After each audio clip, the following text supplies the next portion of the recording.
오늘 저희에게 주신 본문 말씀은 누가복음 10장 25절부터 42절 말씀입니다. 제가 먼저 읽고 서로 교독하도록 하겠습니다. 어떤 율법교사가 일어나서 예수를 시험하여 말하였다. 선생님, 내가 무엇을 해야 영생을 얻겠습니까? 예수께서 그에게 말씀하셨다. 율법에 무엇이라고 기록하였으며 너는 그것을 어떻게 읽고 있느냐? 그가 대답하였다. 내 마음을 다하고 내 목숨을 다하고 내 힘을 다하고 내 뜻을 다하여 주 너의 하나님을 사랑하여라 하였고 또 내 이웃을 내 몸같이 사랑하여라 하였습니다. 예수께서 그에게 말씀하셨다. 내 대답이 옳다. 그대로 행하여라. 그리하면 살 것이다.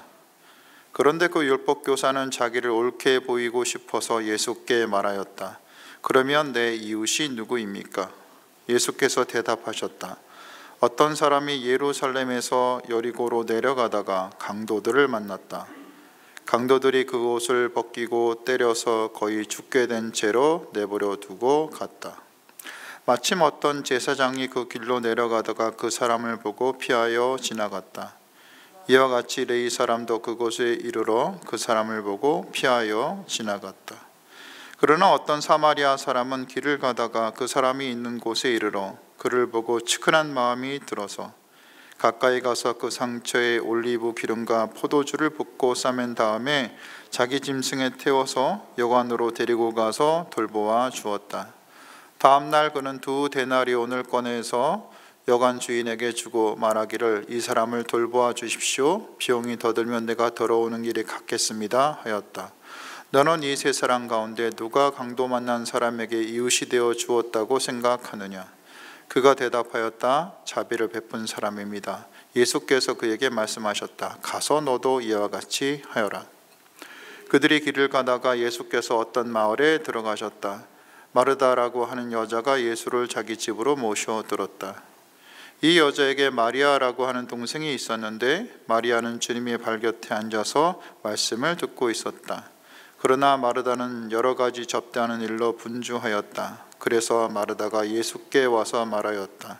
주님, 내 동생이 나 혼자 일하게 두는 것을 아무렇지 않게 생각하십니까? 가서 거들어 주라고 내 동생에게 말씀해 주십시오. 그러나 주님께서는 마르다에게 대답하셨다. 마르다야, 마르다야, 너는 많은 일로 염려하며 들떠 있다. 그러나 주님의 일은 많지 않거나 하나뿐이다. 마리아는 좋은 것을 택하였다. 그러니 아무도 그것을 그에게서 빼앗지 못할 것이다. 아멘. 저 얼마 전에 컴패션에서 카톡을 받았습니다. 제가 결혼을 맺어서 돕고 있던 아이와의 결혼이 종료되었다는 겁니다. 아이가 있던 곳의 센터가 문을 닫아서 아이와의 결혼이 종료되었다는 말을 들었는데요. 5248일, 한 14년 반 정도 되는 긴 기간 동안 아이를 도우며 관계했던 시간이 떠올랐습니다. 아이가 점점 자라는 모습에서부터 제법 자랐다고 저한테 저를 위해 기도한다고 편지를 보내주었던 일, 그리고 제가 재정적으로 한참 어려울 때 겨우 카드값 맞춰가지고 은행에 돈을 넣어두었는데 몇 달 밀린 아이의 그 돈이 빠져나가는 바람에 카드값이 밀린, 그러면서 웃기도 하고 화가 나기도 했던 그 일도 떠올랐던 경험이 있습니다. 며칠 후 컴패션에서 다시 전화가 왔습니다.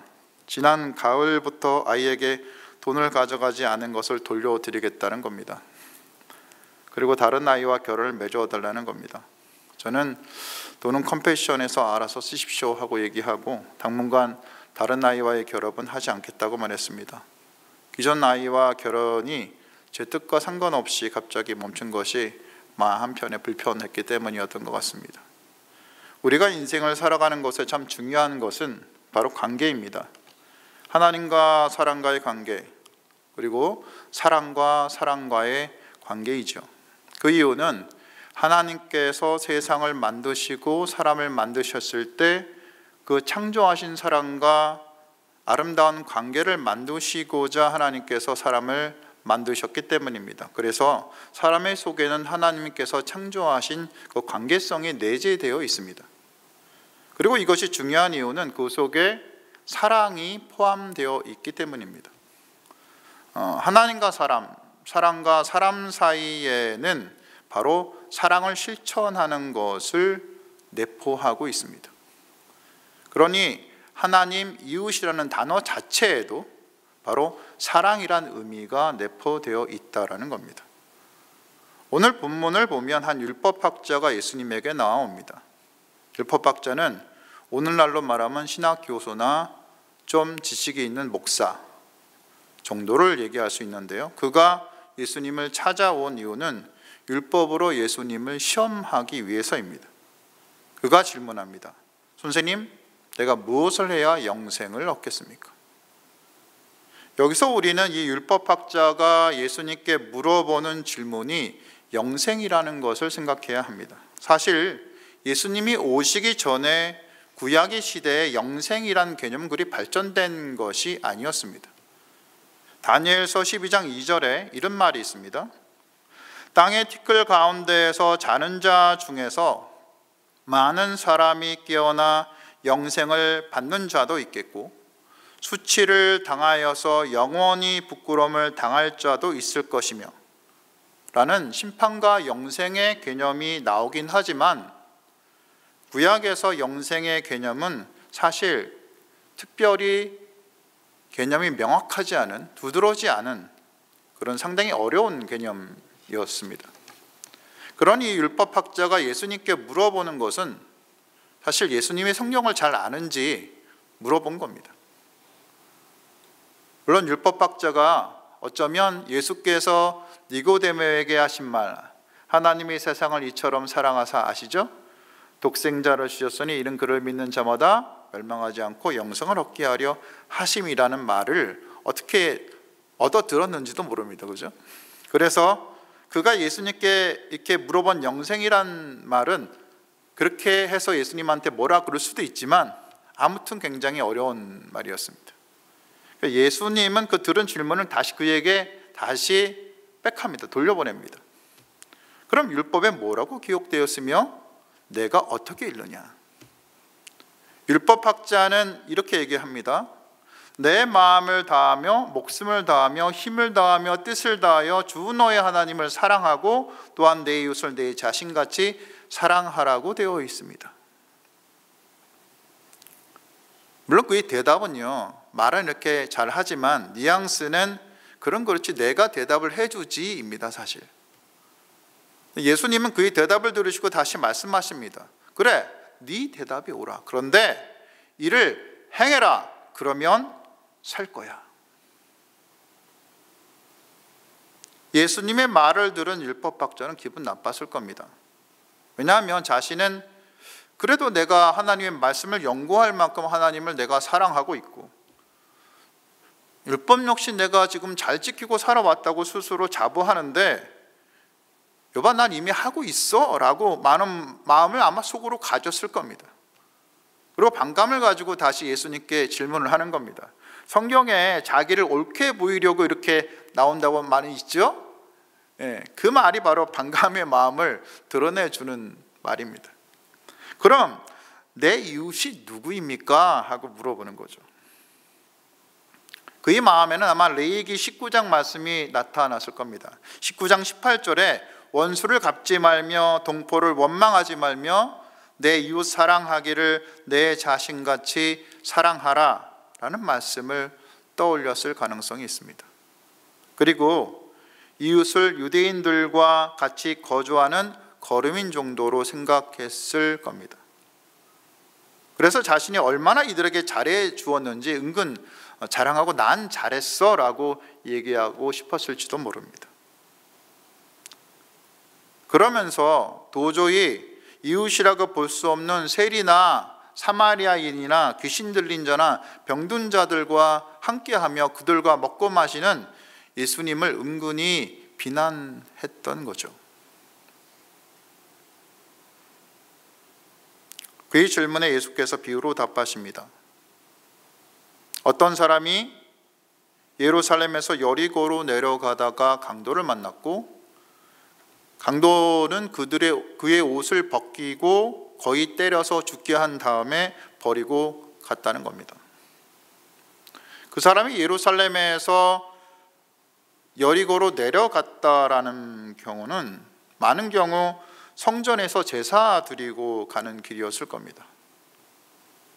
예수님이 비유에서 바로 이어서 나오는 게 제사장하고 레위인이죠. 아마 그것을 염두에 두고 하신 말씀이라는 겁니다.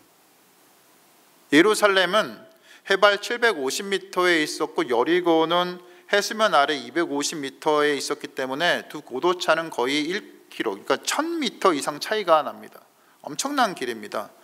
이 두 도시 가는 길은 굉장히 가파르게 내려가는 길이고, 이렇게 일반 도시가 아니라 광야처럼 이렇게 허벌판 있는 산길로 내려가는데 그 긴 길이 27km나 되었습니다. 그래서 강도들이 주로 많이 출몰했었습니다. 당시 사람들에게는 이 길에서 강도를 만났다, 그럴 수도 있지라고 생각했던 거죠. 근데 이런 일이 있은 지 얼마 지난 후에 제사장이 그 길로 내려가다가 그를 보고 피하여 지나가고 레위인도 그를 보고 피하여 지나갔습니다. 당시 제사장은 그 시절의 최상위 계급이었죠.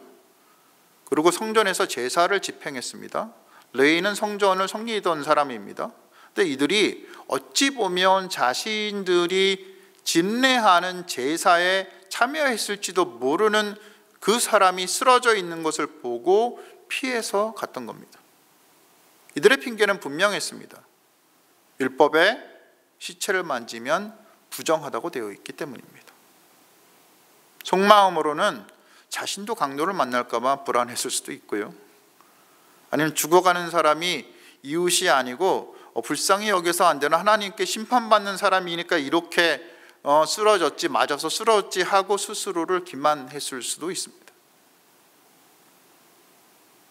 그런데 이들이 다 지나가고 사마리아 사람이 나타납니다. 그는 죽어가는 사람을 보고 피하지 않고 불쌍히 여깁니다. 긍휼의 마음을 가지고 포도주로 상처를 소독한 다음에 기름으로 상처를 치료하고 상처를 싸매어 줍니다. 그리고 자기 짐승에 그 사람을 태웁니다. 자신은 그 가파른 먼 길을 걸어서 내려갑니다. 옷을 다 벗겨갔기 때문에 아마 자신의 겉옷은 입혀줬을 겁니다. 나머지 옷은 그 사람을 옮기느라고 피 범벅이 됐을 겁니다. 다친 사람을 데리고 여관에 가서 돌봐주라고 겨우 데려가서 이틀치 임금, 우리나라 돈으로 이틀치 임금 2데나리온인데 우리나라 돈으로 한 50만 원 정도 되는 돈을 더 주면서 돌아오는 길에 모자라면 더 주겠다고 얘기하고 갑니다. 그리고 예수님께서 율법교사에게 물어보는 겁니다. 너는 이 세 사람 가운데에서 누가 강도 만난 사람에게 이웃이 되어 주었다고 생각하느냐?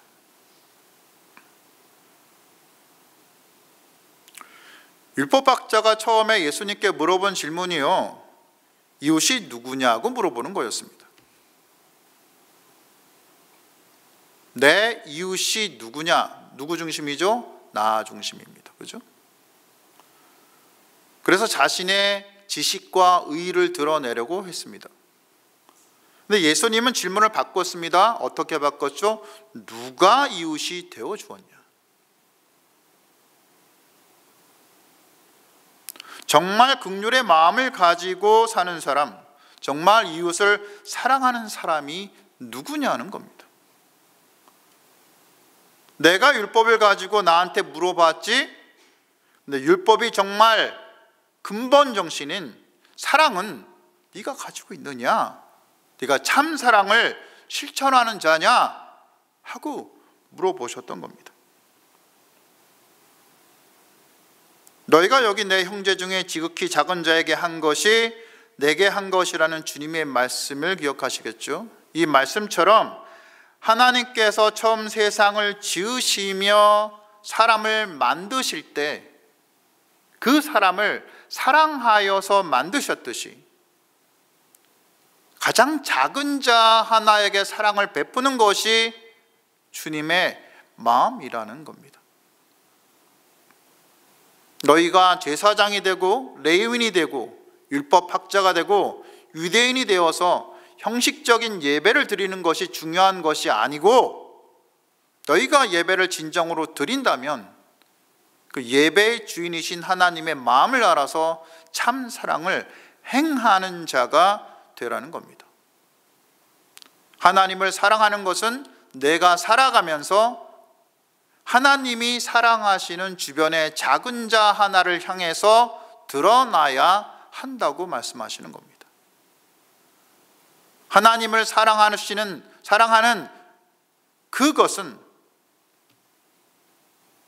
주변에 어려움을 당한 사람들에게 나타나는 참 사랑의 관계로 드러난다고 말씀하시는 겁니다. 그러니까 본질은 형식이 아니고 사랑이라는 겁니다. 율법학자가 대답합니다. 자비를 베푼 자입니다. 대답을 들은 예수님이 다시 말씀하십니다. 너도 가서 이와 같이 하라. 예배 드리는 것을 무슨 대단한 것으로 여기지 말고 예배에서 받은 사랑을 실제 삶에서 내가 있는 그 자리에서 나누라는 겁니다. 그러면 산다는 겁니다. 그래야 영생을 얻는다는 겁니다. 바꿔 말하면 아니하면 죽는다는 거죠. 우리가 생각하는 그 복음의 공식에선 벗어나지만 아니면 영생이 없다는 겁니다. 성경 말씀에 쓰여 있는 그대로입니다. 말로만 떠버리는 것은 죽은 믿음이니 행함으로 내 산 믿음을 증명하라는 겁니다. 이게 예수님의 말씀이지요. 오늘 본문 38절에서 42절은 마르다와 마리아의 사건이 나옵니다. 이들이 사는 곳은 베다니로 예루살렘에서 남동쪽으로 3km 정도 떨어진 곳입니다. 이들의 집은 예수님이 복음서에서 3번이나 들린 유일한 집입니다. 그만큼 이들을 아끼신 건데요. 베단이란 이름은 슬픔의 집이라는 뜻인데 예루살렘에서 가까웠기 때문에 적들이 침략을 할 때 꼭 먼저 점령했던 곳이기 때문에 붙여진 것 같기도 합니다. 근데 이들의 집에 예수님이 오십니다. 마르다는 예수님이 오시자 대접하기 위해 이것저것 준비하느라 상당히 분주합니다. 어찌 보면 예수님을 어떻게 잘 대접할까? 정신없이 바빴는데 우리 권사님들이 교회 잘 섬길 때 모습하고 비슷합니다, 사실. 반면 마리아는 아주 느긋하지요. 그는 예수님의 발 아래에 앉아서 열심히 말씀을 듣습니다. 근데 마르다는 그런 마리아를 보자 화가 난 거죠. 공평하지 않다고 여겼을 겁니다. 더구나 당시 문화를 볼 때 남자와 여자는 같은 공간에 있지 못했습니다. 남자들이 있는 공간에 여자들은 있지 못했죠. 근데 마리아가 들어가 있는 겁니다. 여자들은 주로 부엌에서 섬겨야 되는데 그러지 않았던 겁니다. 그런데 마리아가 주님 발치에 앉아서 말씀을 듣고 있으니 마르다가 보기에 화가 났습니다. 마르다는 말합니다. 주님, 내 동생이 나 혼자 일하게 두는 것을 아무렇지 않게 생각하십니까? 가서 거들어 주라고 말씀 좀 해주세요. 마리아의 이 말에는 약간 짜증이 묻어 있죠. 그렇죠? 느껴지죠? 마리아가 그 자리에 두는 마리아를 그 자리에 두는 그 예수님이 틀렸다는 겁니다. 자신이 맞았다는 거죠. 예수님에 대한 이렇게 질책에 대한 뉘앙스가 사실 그 말에 들어있고 어찌 보면 내가 맞았다는 자기 의의가 있는 겁니다. 마르다에게 주님께서 말씀하십니다. 마르다야 마리다야 너는 많은 일로 염려하며 들떠 있구나. 주님의 일은 많지 않거나 하나뿐이다. 마리아는 좋은 목을 택하였으니 아무도 그것을 빼앗지 못할 것이다. 성경에서 주님의 일은 많지 않거나 하나뿐이다 라는 말은 헬라어 원어로 해석하면 그 한 가지 일은 꼭 필요한 것이다 라고 해석됩니다. 마리아는 꼭 필요한 일을 했다는 겁니다. 바꿔 말하면 마르다는 너는 여러 가지 일로 분주하지만 꼭 필요한 것을 하지 않았다라는 겁니다. 꼭 필요한 것이 무엇이지요? 주님의 말씀을 듣는 겁니다. 주님은 자신이 곧 죽을 것이며 또 부활할 것이라는 말씀도 했음이 분명합니다. 왜냐하면 이후에 마르다와 마리아가 갖고 있는 믿음 중에 부활신앙이 있습니다. 또 마리아가 예수님의 죽음에 대비해서 옥합을 깨트리는 것이 있습니다. 마리아는 예수님의 말씀을 들으면서 아마 참 복음을 받아들였던 것 같습니다. 물론 마르다가 구원을 놓쳤을 거라고 생각하지는 않지만 마르다는 그 마리아가 들었던 말씀을 놓침으로 어찌 보면 좀 늦게 복음을 받아들였을 겁니다. 마리아는 먼저 참 그리스도인이 되었을 거죠. 이것이 어찌 보면 당시 관습을 깨고 주님의 말씀을 선택한 마리아에게 택한 복이었을 겁니다. 오늘 말씀을 정리합니다. 오늘 본문 말씀에는 율법 그 자체나 형식을 중요시하는 두 사람이 나옵니다. 율법학자와 마르다지요. 율법학자는 율법을 잘 알고 중요하게 여겼지만 율법에서 말하는 사랑을 실천하는 법을 모르는 사람이었습니다. 그는 하나님 사랑과 이웃 사랑이란 율법의 내용을 잘 알고 말할 수는 있었지만 그 사랑을 제대로 실천하는 법을 몰랐습니다. 마치 예수님의 비유에서 대제사장과 레위인이 제사를 드리면서도 그 제사의 정신인 참 하나님의 사랑을 제대로 살면서 실천하는 데 실패했던 것처럼 이 율법학자 자신도 그 사랑을 실천하는 데 실패했던 겁니다. 예수님은 그에게 말씀하십니다. 내가 구원을 받고 영생을 얻고 싶어? 그러면 내가 말하는 그 사랑, 그 하나님을 사랑하고 내 이웃을 사랑하는 그 사랑을 내 삶에서 실천해. 그러면 살 거야.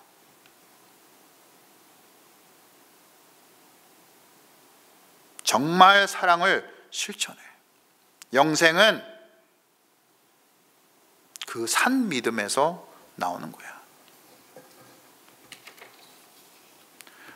마르다는 예수님을 섬기는 것을 중요하게 여겼습니다. 이것저것 분주했죠. 참 말씀의 자리에는 들어가지 못했습니다. 하지만 마리아는 남들의 따가운 시선을 받으면서도 말씀의 자리, 예배의 자리에 들어가서 그 복음을 듣고 변화되어서 그 믿음을 실천하는 자리까지 갔던 겁니다.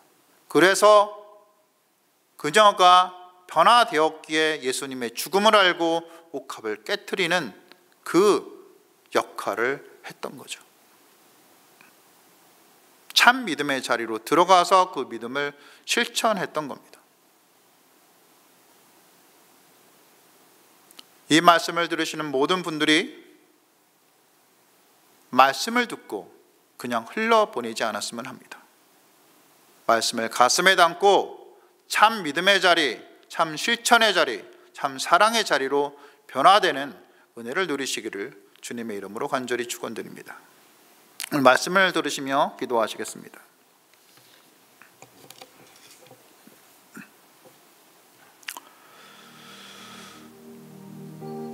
하나님께서는